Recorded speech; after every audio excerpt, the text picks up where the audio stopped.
Dneska jsem výjimečně vyskočila z postele na první zazvonění budíku.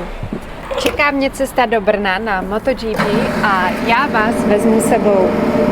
96 let. To je historie, kterou má Masarykův okruh za sebou. Poprvé se tu motor rozjeli v září 1930. Původně byla trať neskutečně náročná a vedla lesem i městem. Na její přípravě se podílela i Eliška Jungová alias Královna volantu. Česká automobilová závodnice 20. let minulého století. V roce 1987 vznikl tento uzavřený okruh v lesích, kde se jezdí dodnes. Světový seriál MotoGP se tu pak držel desítky let, ale bohužel v roce 2020 na pár let skončil. Dlouho to vypadalo, že se sem MotoGP už nevrátí, ale v roce 2023 se stal zázrak.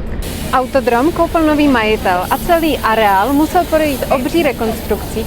Kompletně se vyměnil asfalt, nainstalovaly se LED panely a rozšířily se bezpečnostní zóny. Všechno se to zvládlo a v loni se Brno vrátilo do kalendáře MotoGP, a to i s novým logem a názvem Creditas Autodrom Brno. A teď pár důležitých informací pro návštěvníky.